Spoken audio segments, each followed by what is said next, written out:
tuba tugiye no kureba ibirimo gutrendinga hirya no hino Dr.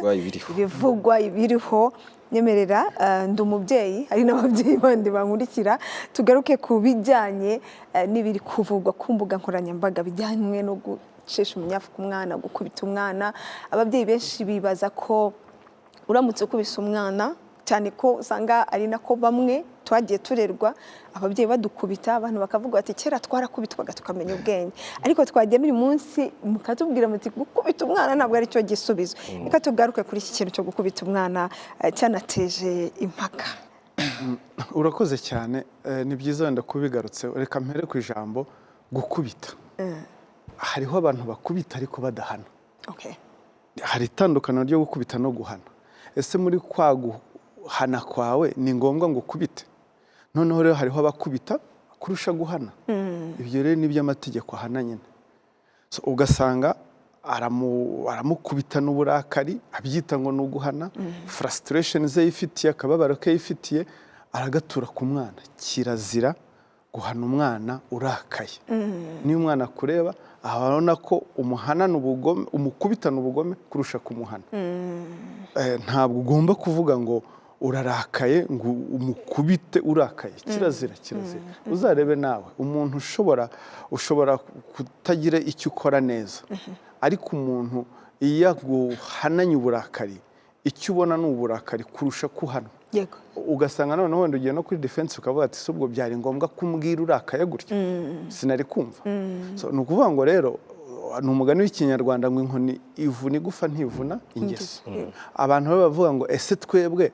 ngo twarezwe dukubitwa ngo ntitwavuyemo abantu ariko noneho ibyo bigaragaza n'ibikomere ahubwo ugiye kuzana ibikomere byawe ntabwo uko warezwe se ni kumva ugomba kurera abana ibihe biratandukanye yego tekereza ufite imyaka 50 cyangwa 40 uracyashaka guhana umwana wo muri 2026 ukoresheje uko mwitwaraga mu myaka 40 ishize tujyane n'igihe ntabwo tuvuze ko umwana atahana ariko se umuhana uramuhanana urukundo cyangwa uramuhanana uburakari wiriwe muri rwaserera hanze wataha wasanga yakoze agakosa ugakubita ubanje no kubyumva erega wumve ko ari umwana afite umuhe amahirwe yo kuba yakora amakosa anakosorwa yego wishaka kumufata nk'umuntu mukuru ntabwo tuvuze ko umwana atagomba guhanwa ariko we ibihano umuha uramuha ibihano bimeze gute uramuhana ute ese wowe umuhana uri intangarugero mbere ya byose wowe umuhana uri intangarugero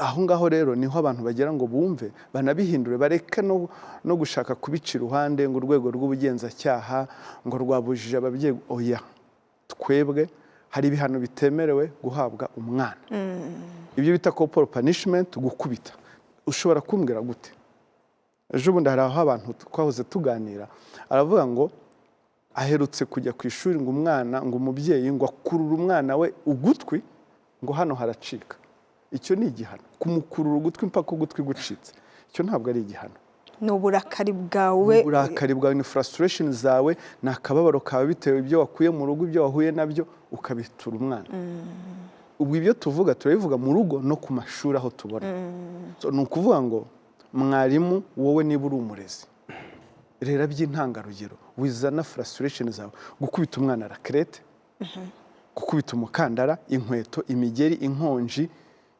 kumucurikisha umutwe amaguru akajya hejuru umutwe noneho hari bakabiherekesha n'amagambo mabi cyane ubona bitakijyanye n'igihe ni n'ibyaha bya bihano bituma umwana aba humiliated mu kinyarwanda ni iki ubwo kumutesha agaciro imbere y'abantu ngo kujya kumuhanira kuri rassemblement aho abandi the next day wabikoze uyu munsi uriya munsi ntasubira hari umubyeyi ntashobora gusiporta cya kimwaro yagiriye imbere y'abanyeshuri kandi ni ibintu bizabaho igihe cyose bizamufata ku buzima bwe bwose turashaka kurera abana bafite confidence bifitiye icyizere bumva bari mu Rwanda rwiza ariko ku rundi ruhande ibi ntabwo bivuga ko umwana yego afite uburenganzira bwo guhanwa neza ariko bwa burenganzira bujyana nawe n'inshingano iyo twigisha uburenganzira tujye twibuka n'inshingano ku bana mwana nawe utwumva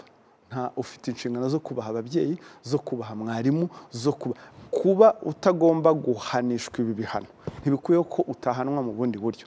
Ibyo nawe biguha inshingano zo kubaha, yego, ukubaha ababyeyi, ukubaha abarezi, ukubaha mwarimu. Ariko nawe mwarimu cyangwa murezi cyangwa mubyeyi ntufite uburenganzira bwo guhana umwana bimutera bibangamira uburenganzira bwe. Urundi rugero, umwana ngo yanyaye ku buriri akagenda bakamukubitira kuri rasamburema nk'uko babivuze, ngo bose ngo by'intangarugero. Izo ni frustration ufite, ntuzi n'ikimutera kunyara ku buriri. Ashobora no kubera kunyara ku rundi ruhande, ashobora no kuba ari uburangare bwawe w'umubyeyi utamubyutsa hagati mu ijoro ngo ugende. So umwana ahabwa amahirwe yo kuba yakora amakosa ariko akosorwe. Wishaka kumufata nk'umuntu mukuru ngo wumve. Hariho ejo bundi nawe umubyeyi twaganira ambwira ngo bana banjye ngo rimwe na rimwe ngo ntabwo banyumva, ngo arashaka ngo nibareba amakuru ngo bose baceceke. Mbwira umwana w'imyaka 3, 5, 6 yicare hariya ngo arebe amakuru ngo aceceke. So ibyo ni ukuvuga ngo nawe ntabwo wamenye uri kudiringana. Urashaka umwana ngo yitware nk'umuntu mukuru. Two ni utuntu tugomba kugenda dukosora mu mirerere y'iki gihe. Guhana abana gutyo ni ibyaha. Ibyo bita corporal punishment, inkoni ntabwo yemewe mu mategeko. Ibihano bibangamira uburenganzira bwe ntibyemewe. Tekereza, hariho abo mujya mwumva ngo ku ishuri ngo kera nabo ngubu hariho abagihari ngo basakuje bakababuza bose kujya mu bwiherero. Icyo ni igihano waha umwana akaguma ngo ni igihano kibangamira uburenganzira bwe. Ngo yakoze iki ngiki ukamwima ibiryo, umwana yajya kubyiba kuko inzara imwishe, abagafata akaboko kagashyira mu nkono kagashya. Iyo ni imihanire y'umubyeyi kweri.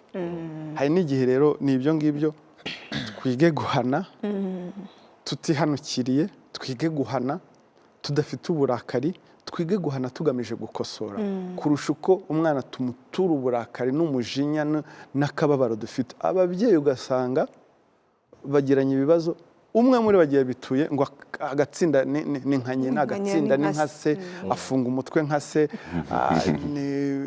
yitwara nka nyina. So urumva ibyo bintu uzanye kumwe. Ni ukuvuga ngo ibibazo byawe n'umugore cyangwa n'umugabo bibaye ikibazo ku mwana. Yego, urakoze cyane.